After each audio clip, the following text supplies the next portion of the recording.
এক সুন্দরী আপুর কাছে আমরা শুনবো তার জীবন কাহিনী। আসসালামু আলাইকুম। ওয়ালাইকুম আসসালাম। আপু কেমন আছেন? আলহামদুলিল্লাহ ভালো। আপু আপনার নামটা কি? সোনিয়া। Home district? নওগাঁ। নওগাঁ। আপনার পরিবারে কে কে আছে? আমার পরিবারে আমার আম্মু আছে, বাবা নাই। আপনার বাবাটা কি হয়েছে, মারা গেছে? জি। ও আচ্ছা, তাহলে আপনাদের পরিবারটা এখন কিভাবে চলতেছে? এই যে আম্মু কাজ করে বাসা বাড়িতে, ওই টাকা দিয়েই চলে। ও আচ্ছা, তো আপনি কোনো কাজ করেন না? সেলাই মেশিন টেশিনের কাজ শেখেন নাই? না। ও, কাজ শেখেন নাই না? তো যাই হোক, তাহলে তো আপনাদের পরিবারটা অনেক কষ্টে চলে। জি।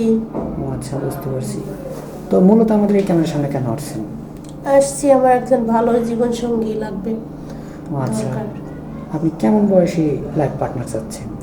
এই যেরকম 30-35 এরকম হলে হবে। ও আচ্ছা, মানে বয়স বেশি হলে আপনার কোনো সমস্যা নেই, কিন্তু মনটা ভালো হতে হবে নাকি? জি, মন ভালো থাকা লাগবে। মানে আপনার সাথে সবসময় যেন ভালোবাসা দিয়ে আগলে রাখতে পারে, এটাই তো? হুম। তো শুধু আপনাকে ভালোবাসা দিয়ে আগলে রাখবে, আপনি তাকে ভালোবাসা দিয়ে আগলে রাখবেন না? হ্যাঁ, রাখবো তো। যতটুকু তাকে ভালোবাসা দেওয়ার প্রয়োজন এতটুকু তো দিবেন। জি। কখনো তো তার সাথে কখনো ছলচাতুরি করবেন না। না না। তো আমাদের এই চ্যানেলে অনেক দেশি প্রবাসী ভাই নক দিয়ে থাকে। তো আপনার কোনো প্রবাসী ভাই যদি বিয়ে শাদী করে প্রবাসে নিয়ে যেতে চায়, তা আপনি কি প্রবাসে যেতে রাজি আছেন? হ্যাঁ, অবশ্যই চলে যাব। যাবেন না? জি। যদি দেশে রেখে যায়, তো আবার তো আপনি অন্য ছেলের হাত ধরে কোথাও আবার পরকে করে চলে যাবেন না? না, কোথায় যাব? নিজের হাজবেন্ডের সাথে বিয়ে হলে আমার হাজবেন্ডের সাথেই থাকার চেষ্টা করব। না, অনেকেই আছে যে স্বামী আমার অনেক দূরে থাকে, দেখা যায় যে 5টা বা 3টা ছেলের সাথে কথা বলে, বললে লাস্টে একটা ছেলের সাথে হাত ধরে চলে যায়, স্বামীর টাকা পয়সা অর্থ সম্পদ চুরি করে নিয়ে আত্মসাৎ করে নিয়ে চলে যায়। আছে, অনেক মেয়েরাও আছে এরকম, ছেলেরাও আছে এরকম, কিন্তু আমি ওরকম না। সেটাই, অনেক সুন্দর কথা বলছেন। তো যদি আপনার কোনো প্রবাসী ভাই, আপনার কি ফোন আছে? না ভাই, আমি ফোন ইউজ করি না। ফোন নেই না? তো যদি কোনো প্রবাসী ভাই আপনাকে একটা ফোনের ব্যবস্থা করে দেয়, তাহলে কি আবার 2-1 দিন কথা বলার পরে আবার তো ব্লক করে দিবেন না?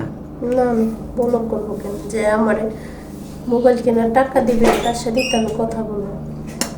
যে ঠিক আছে, এটা অনেকেই বলে যে ভাই আমাদের এখান থেকে মেয়ের নাম সাথে যোগাযোগ করে একটা ফোনের ব্যবস্থা করে দেওয়ার পরে আর কথা বলে না, ব্লক করে রাখে। এরকম করলে কিন্তু আইনগত যে ব্যবস্থা সেটা কিন্তু আপনার উপর গ্রহণ করা হবে। এটা তো জানেন নাকি? হাতের 5টা আঙ্গুল এক সমান না, সবাই এক হতে পারে না। না, এটা ঠিক কথা বলছেন যে সব মানুষই একরকম না।